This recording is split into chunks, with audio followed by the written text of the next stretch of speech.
Hey, y'all. Hey. Um, Thanks, William, for having me.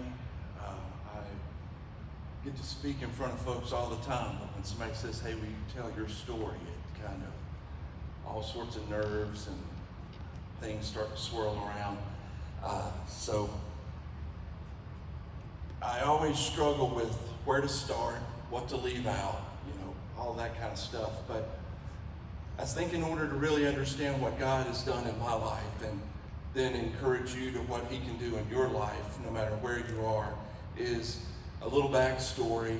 I was raised in church, and as, mom and dad, great parents, always there, soccer, baseball, whatever.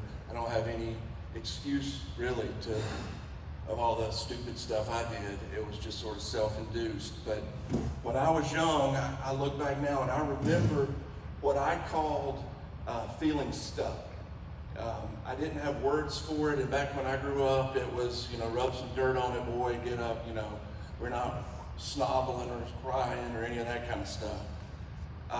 But I often remember looking back at times that I would go off and be by myself, and now I know that I was beginning to struggle with depression, and from that came these bouts of anxiety, and that sort of is where it all started back when I was probably in middle school. And we were always in church, so I knew that no matter what dumb stuff I'd done to get in trouble, I could invite my two best buddies to anything the youth group was doing, and mom and dad would be like, yeah, y'all can go and do that.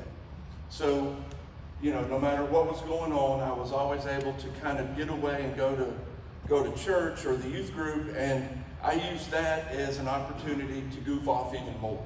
So it all sort of started 7th, 8th grade. We're at a concert with the youth group, and I don't even know who we were seeing or where we were, but one of my buddies had stolen a joint from their neighbor, biker dude, and we sneak off to figure out how to smoke this thing. And I'm sure it's sort of a moment from like Stand By Me, or maybe more like Weird Science or something, but really clumsy.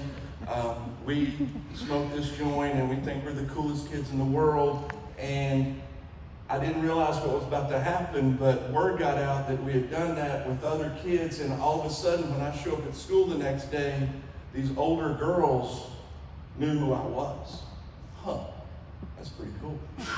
So that almost, in that instance, this idea of two lives running at the same time emerged in my life.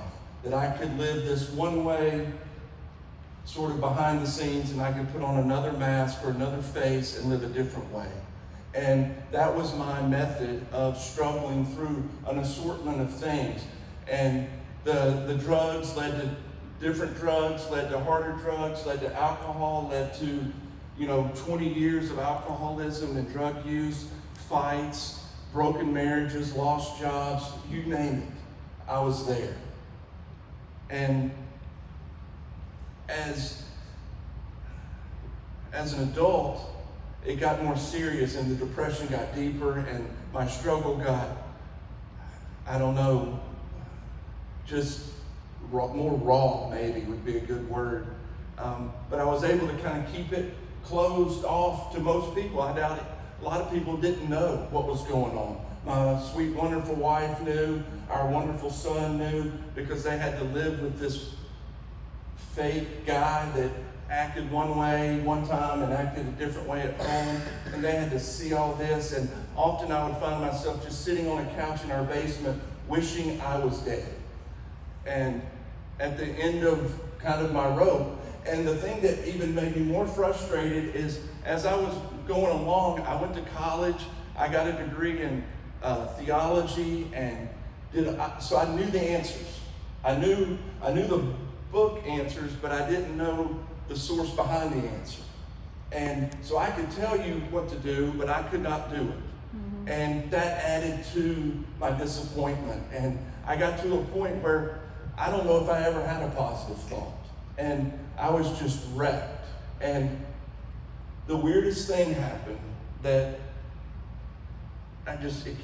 only God can use this situation like this, but my father-in-law, who is an amazing man, and we have gotten to be such good friends, he has a medical issue, goes in for a routine surgery, something goes wrong, and he winds up paralyzed from his waist down. And I was just in shock like the rest of the family, and I didn't know what to do. So my only thing to do was I would call him every morning on the way to work, and I thought I was helping him, and maybe I was a little bit, but in these conversations, God used those conversations to start healing me. So through this dialogue over these several weeks that led into months, I would call him every morning and we would talk. And somehow or another in that, I stumbled upon Isaiah 61. And I don't know exactly how I got there, how it resonated with me, but it did. And so I started reading Isaiah 61 over the phone to my father-in-law. And if anybody doesn't know what that text is, it's the beginning of it is what Jesus first spoke when he was publicly coming out to say who he was. He reads from the scroll of Isaiah in the temple, and he says, I have come to set you free. The captive, the broken, you name it, here I am, and I'm here to set you free. Now that started working on me, and there's a text there in verses 3 and 4 where it says, one of the translations that says, I'm going to take what was thrown out as garbage, and I'm going to make it new. Well, folks, you've never met a guy that felt more like garbage than me. And that clicked somehow or another. And I began to sort of dig in, and I began to have this hope that maybe this Jesus guy that I knew a little bit about but didn't really know like I should could probably pull me out of the pit that I was in. So as I kind of go along with this, and we sort of go through this recovery with my father-in-law, and I see some miraculous things happen with him while he's physically being healed, God was healing me inside. And it was, looking back at it, it was one of the most amazing things. I can't even tell you how cool this thing was to experience, not only seeing this physical miracle in my father-in-law, but knowing what was going on inside of me. Knowing that God was doing something that I could not explain, and he loved me right in that garbage, right in that pit, right in that mess, right in that depression, right in that addiction, right in that anxiety. He loved me. Amen. And that grabbed a hold of me like nothing ever has. Well, that didn't fix everything right there, but that really got my attention, and I continued to struggle. I continued to drink way too much. I continued to not do what I was supposed to do as far as a husband and a dad and a son and a brother and a friend and all of that. And about that time, a buddy of mine that I grew up with calls me, and he's involved in prison recovery ministry. And we start talking about it, and one thing leads to another. I meet some guys, Johnny Adams, who I think some of y'all might know. I meet him, and all of a sudden, my alone life began to have people in it. And people that seemed to really like me just because of me, not because I was the funny guy at the party or the rowdy dude sometimes or any of that. They just genuinely were interested in me. And I began to see something continue to change in me. I still wasn't out of the dark, but I was in the right direction. Yeah. And then one day I get up to get ready for work, and my wife has put this little prayer that she's handwritten beside my table, or beside my chair on this little table. And the words that she shared were, I can still carry it. She says, Lord, please heal whatever is broken in Joey. Help him to see how wonderful our life is together, how his drinking is going to rip us apart, and lead him back to you and to what is right, because I miss him terribly. And I think that was the gut punch that I needed, because I knew I couldn't keep doing it by myself. And I've often thought back, and in John, where John tells the story of Jesus walking up to where his friend Lazarus has been buried.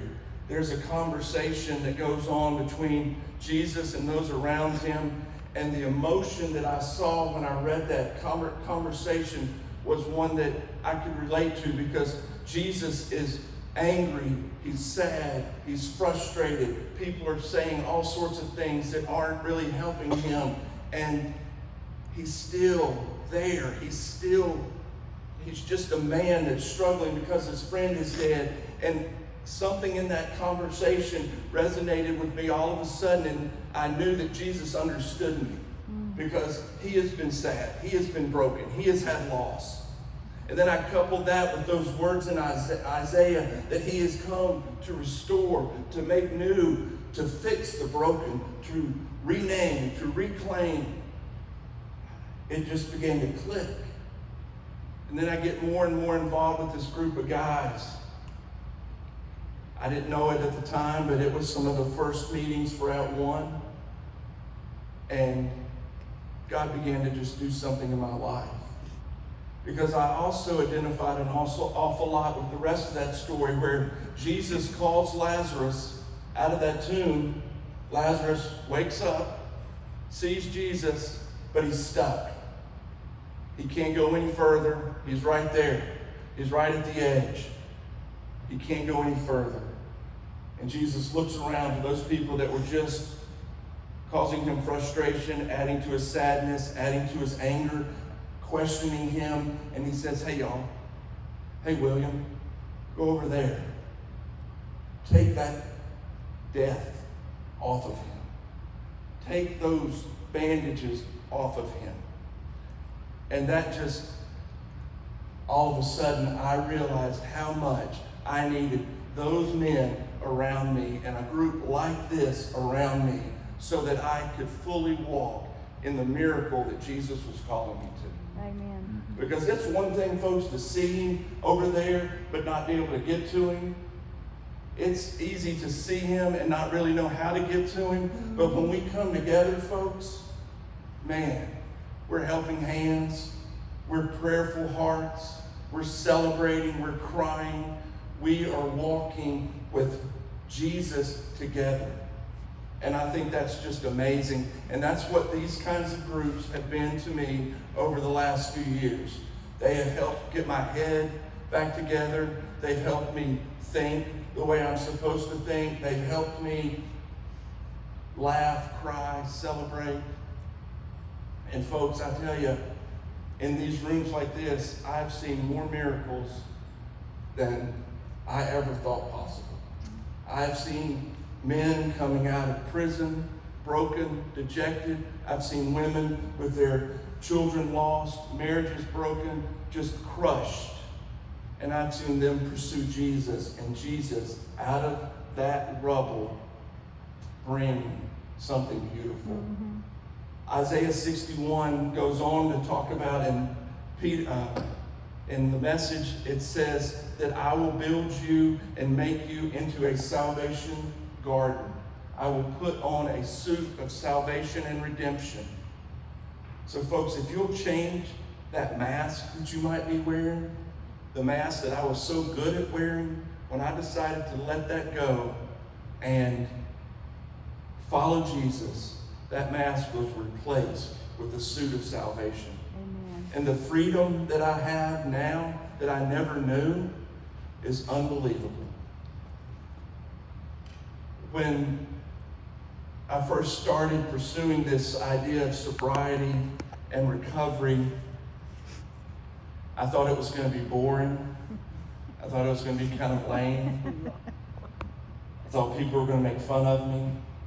I thought people would say I was weak and stupid and just couldn't handle it. But you know what I've seen? It's the complete opposite. Yep. I've seen people tough as nails, so to speak, come to me and ask me to pray for them.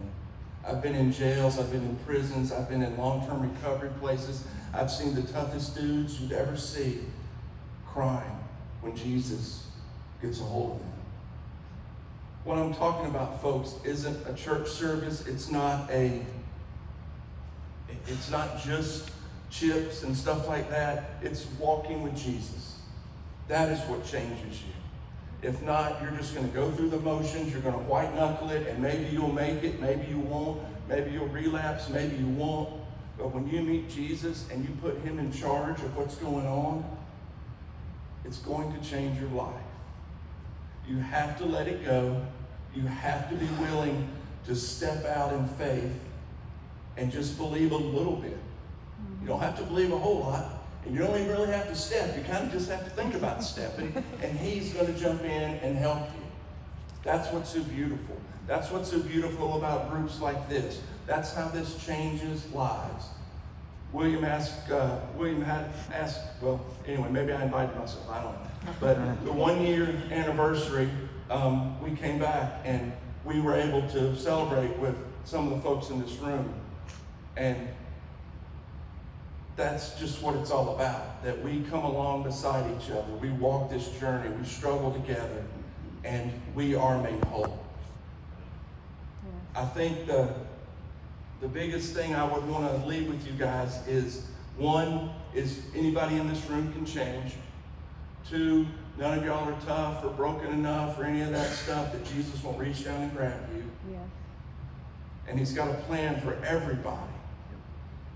And when you come to him, he doesn't see all of that garbage and all of that trash and all of that junk. He just sees his son or his daughter.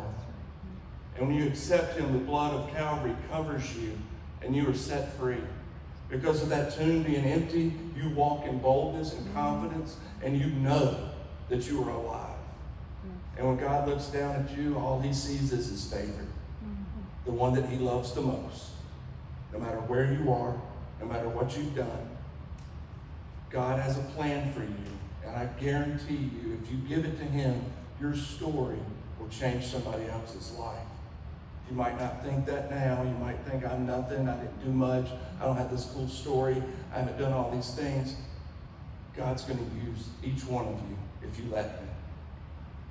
Change this community. Change this church. Change your family. Change your school. Change your job. He will restore what is broken. And he will rename it. And he will repurpose it. And he will set you free if you allow him to. So guys, I hope you guys move on, you keep plugging along, but most importantly, it all starts right here. You've got to surrender it. You've got to give it to him. Whatever junk you're holding on to, leave it here tonight. Whatever you don't think he can fix, leave it here tonight. Whatever you're holding on to that's hidden, nobody knows about, leave it here tonight. Pick up one of these chips. Chips don't do anything magical, but they sure do a great job of reminding you of who you are, what he's doing in you, and what is to come. Love you guys. Proud of what y'all are doing here, William. Y'all are awesome. And thanks for having me.